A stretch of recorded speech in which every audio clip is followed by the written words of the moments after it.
Hello beautiful soul! Welcome back to my channel. This is my channel for Japan, Kapan Aquarius. This reading is for you. Kuhanin mo lang yung sa'yo ha, iba ang personal reading at ang general reading. Pag hindi naman nag-resonate sa'yo, ibig sabihin hindi mo energy yung nakuha natin. Vice versa, nangyari or mangyari pala. Baka nakakita, uy, ganda ng ano mo ah. Baka nakakita ka ng iyong mga repeating numbers. Yan. Yan, may mga social skill, ako na nakikita, siguro yung mga pagtulong yan. Kung ano may mga social skills na gagawin mo, no? So, nakita ko dito. Pero there's a hope and liberation, no? Success, prosperity, excitement, enthusiasm, lesson learned, ha? And the karma is coming sa'yo. This is a good karma, no?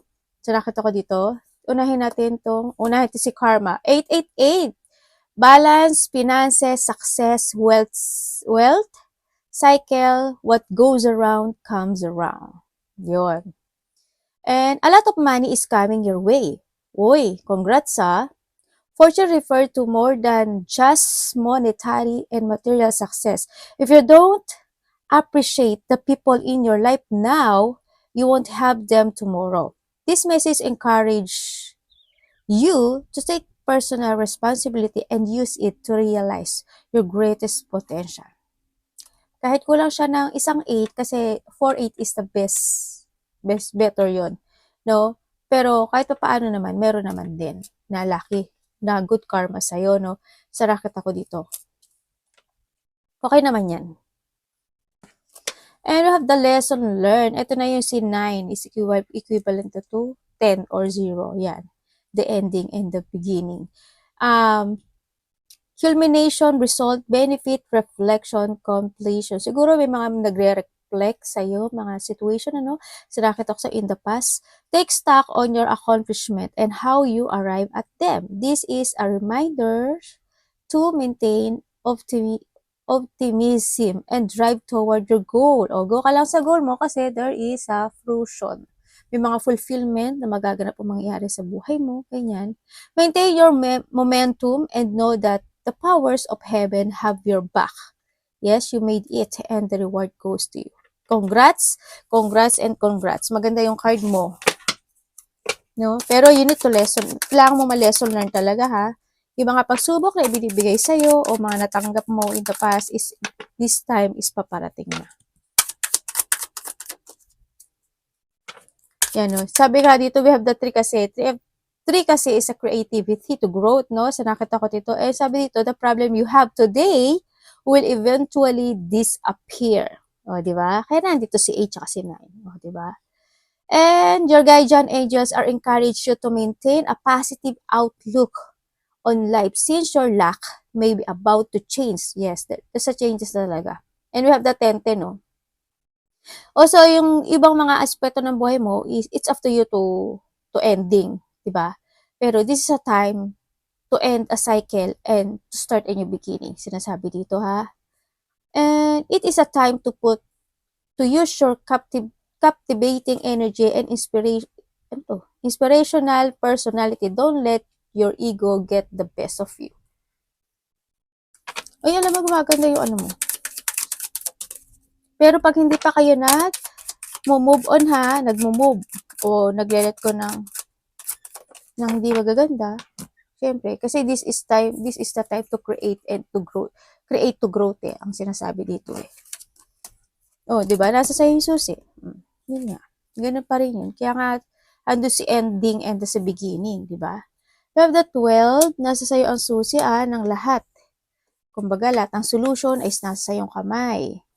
Kumbaga, there's an idea o may mga sususian ka na to open up na gagawin mo, no? Sa nakikita ko dito, kung ano mang aspeto ng buhay mo yan. Maaring business, love life, mga solutions in life, yan, mga action, fashion, creativity, project, kung ano man yan sa buhay mo, sa nakikita ko dito.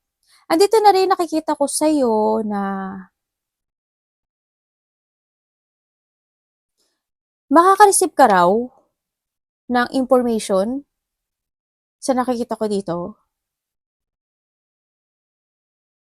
or communication sa iba. Information and communication sa taong nakaraan. Sa nakikita ko dito. Yun.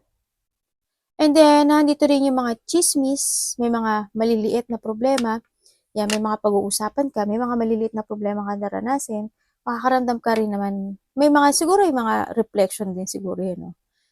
Kasi nandito rin si reflection eh. Andito, asa mo yun? Andito, sa 9. Andito yung siguro there's a past situation na magre-reflect pa sa'yo, ganyan, sa nakita ko dito.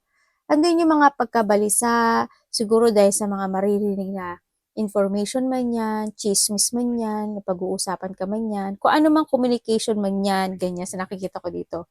No? Sa iba sa inyo, a past situation o a past nakakilala nyo o kakilala nyo na talaga is magkakaroon ng pagkikita sa nakikita ko dito. Pero sa nakita ko itong tao na to is hindi siya ata good, no, sa'yo. Pero parang you have a connection dito sa tao na to. And then also, sa nakita ko rin sa inyo, may mga parte ng buhay mo na you use your intellect or your thinking sa mga bagay o sitwasyon mo na i-unlock mo sa nakikita ko dito.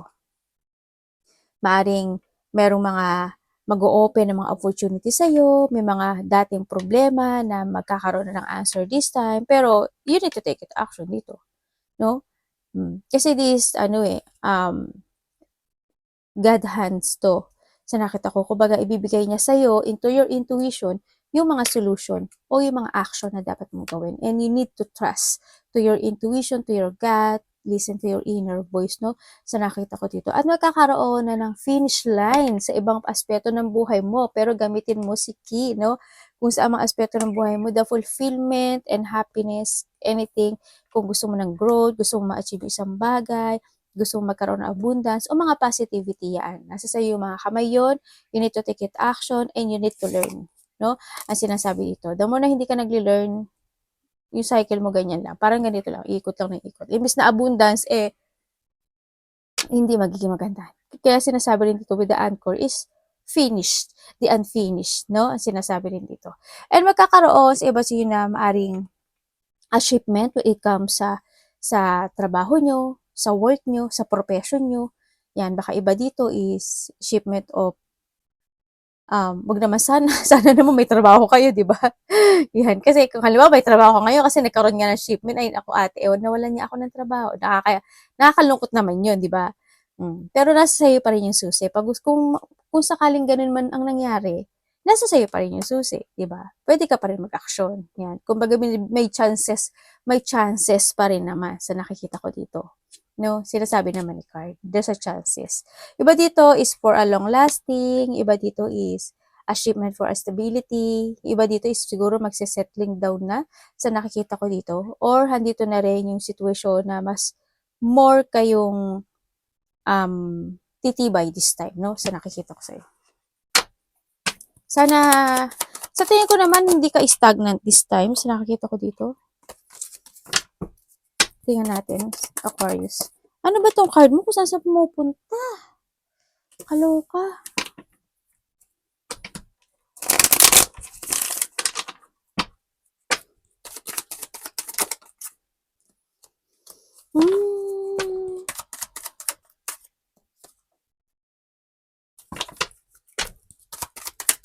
Alam mo ba na may tao sa buhay mo na wala ng pagmamahal? May parang andito yung teka, ayusin ko pa ako. Hindi ka na niya mahal. Wala siyang nararamdaman actually sa'yo. Kasi parang hindi rin siya interesado sa'yo eh. Halimbawa, anak mo siya o kaya karelasyon mo siya, ganyan. Parang hindi yung kahit kausapin mo siya, hindi siya, or may i-text mo siya, kung ano man yan, hindi siya interesado sa'yo. Yun na nakikita ko. Maaaring iba sa inyo, anak niyo to. Maaaring iba sa inyo, karelasyon niyo to, na may pagka-immature, ganyan. Sa nakikita ko dito. O kaya, halimbawa, inaya mo siya. Maaaring umayaw siya. Ganyan. Halimbawa, may lalakarin kayo. O kaya, kakausapin mo lang siya. Pero parang hindi siya interesado sa mga sasabihin mo eh. Ang nakikita ko dito eh. Hindi siya interesado. Kung sino man itong tao na to sa buhay. Kasi parang iba yung mundo niya. Iba yung gusto niya. Ganyan.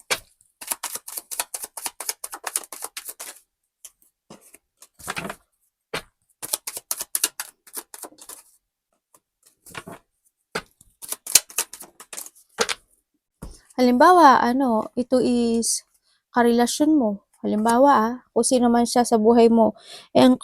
Kung kayo is nagkaroon ng pag-aaway o kaya gusto mo siya kausapin, ang nakikita ko dito baka hindi ka nga pansinin. Halimbawa, makikipag-ayos ka o makikipag-ayos siya sa'yo, ganyan. Either ikaw ang hindi mo siya papansinin or siya hindi ka niya papansinin. Nakita ko sa niya there's no love, pero you care. Care ka dito sa tao na to, sa nakikita ko dito. May mga sitwasyon ako na nakikita sa'yo, Aquarius, na gusto mong maayos sa nakikita ko dito, na gusto mong mag-success yung sitwasyon na yun. Pero iniisip mo pa sa ngayon kung paano ang dapat gawin doon. Ganyan, parang anong solution? Parang nagsisiyasat ka pa. O kaya naghahanap ka pa ng katotohanan kung anong dapat mo gawin o solution na doon, anong dapat na answer, ganyan, anong dapat para mag-fulfill yun, mga ganun, sa nakita ko dito. Maring iba dito, nagkakaroon kayo ng problema sa business nyo, sa money nyo, kung may business kayo, kung may mga money kayong problema, ganyan nakikita ko. O kaya meron kayong problema with comes sa mother figure, no? Sa nakikita ko dito, either anak or mother figure. Ako nakikita. And then also, nakikita ko dito na may isang sitwasyon din ako na until now is hindi mo pa siya na aalis sa buhay mo. Hindi pa. Hanggang ngayon, kinikimkim mo pa yun sa puso mo. Kumbaga, hindi mo pa siya totally na-end yung bagay na yun o sitwasyon na yun. Nasa puso mo pa rin siya. Kumbaga, nahadun pa rin na aalala mo pa rin, napuprostrate ka pa rin, ganyan. Nagkaroon ka ng nagkakaroon ka ng self-imprisonment or parang hindi ko alam kung you feel na parang nabiktima ka o na nadaya ka, parang naloko ka. Nagkaroon ka ng victim mentality dun sa part na yun.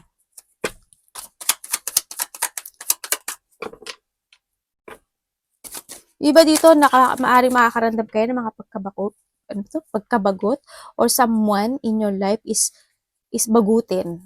Ganyan. Bagutin, mainipin, ganyan. Tingnan natin si Six of Cups. Devil, aga ni Devil Devil, ang aga mo lumabas sa amin. Sana di ka ay, Devil. Ano ba yun?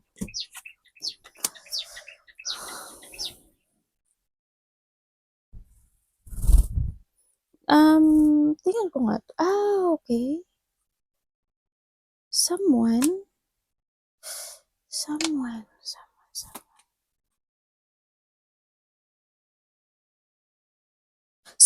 thinking of you. Bakit ang sama ng ugali nito?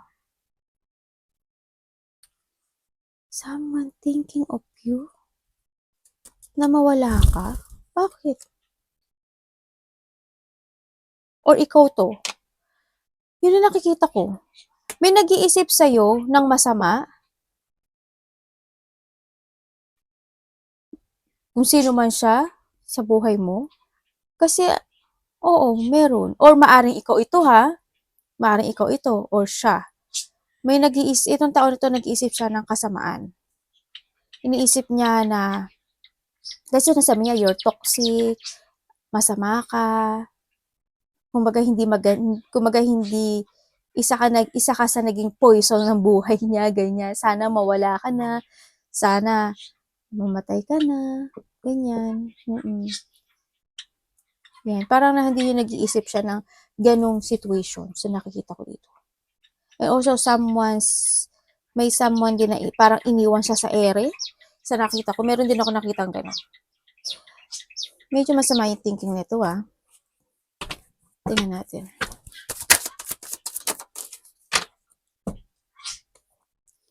Yung iba sa inyo, may problema kayo sa sa pera. Yung nakikita ko dito, try to balance, pero pinipilit nyo naman din balansehin. So, parang you try to make it balance or control yung situation mo when it comes to money o kaya yung mga relationship mo when it comes sa mga nakapaligid sa'yo, ganyan. Kahit na alam mo may mga bad na tao, halimbawa, isa sa family mo is may bad na tao o kaya naman anak mo is medyo bad, pero handun pa rin yung you care, kumbaga, handun pa rin yung love, tsaka yung pagkakaisa, no? Tinatry mo pa rin balansehin yung sitwasyon na yun at tinatry mo pa rin talaga na ayusin yung sitwasyon na yun kasi handun yung pagmamahal mo sa kanila. Sa nakikita ko dito, pinipilit mo magkaroon ng mga pagbabago sa kanilang lahat or sa inyong lahat. Sa nakikita ko halimbawa, yung isang anak mo medyo may medyo hindi maganda at napapariwara halimbawa o kaya yung kapatid mo o kaya ikaw ganyan, 'di ba? O kaya yung asawa mo o karelasyon mo, pinipilit mong intindihin yung pero inaayos mo siya. Alam mo yun? Gano'n.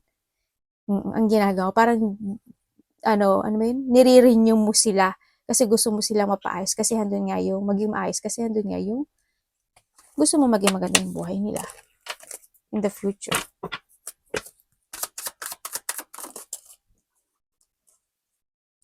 May travel ka? Yung iba sa inyo may travel.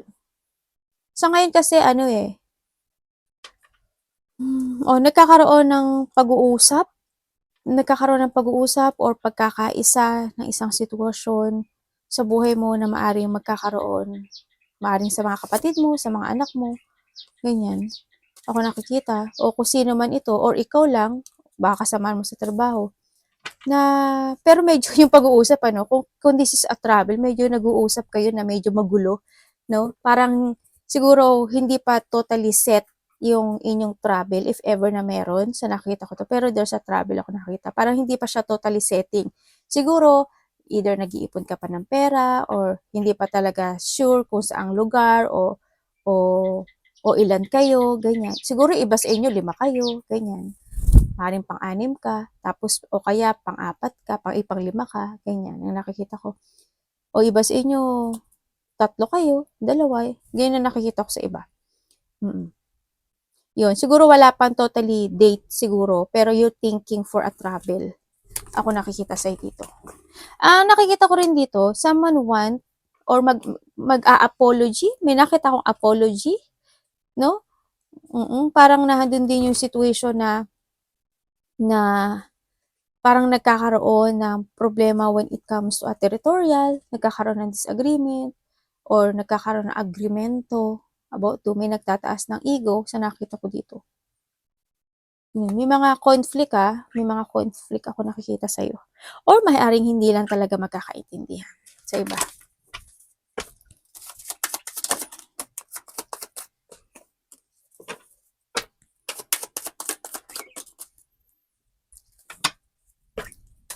Oo nga, no?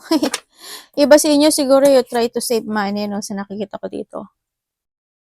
Medyo nagkakaroon ng isang okay.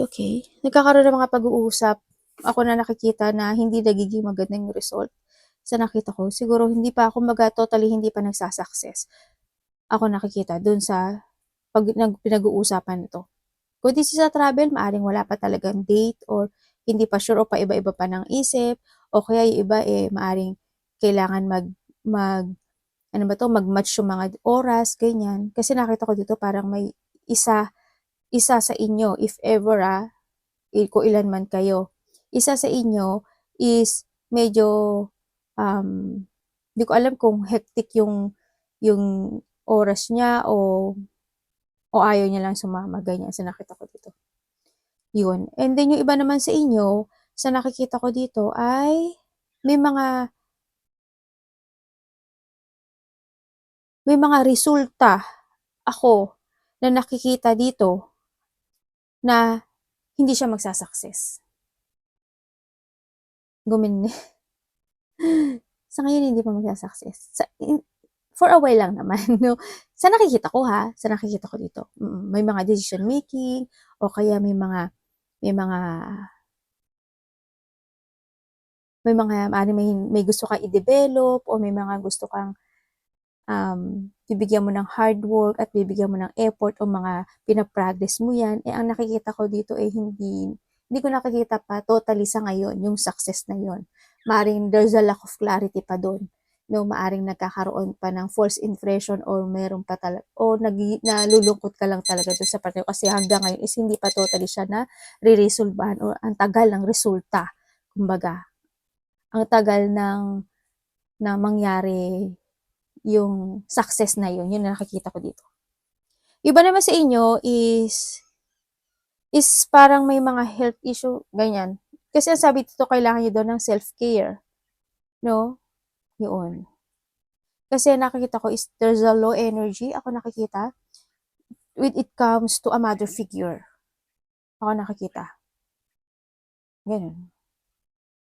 You need to take care. Tsaka save money, ang sinasabi dito, no? Save money and tandaan mo, nasa sayo daw yung susi. No, nasa sayo yung susi ng lahat. Yan.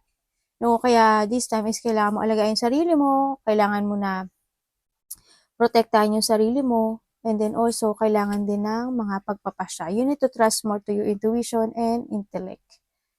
Tsaka, listen to your inner voice. Yun ang sabi. Arigatou namaste, God bless.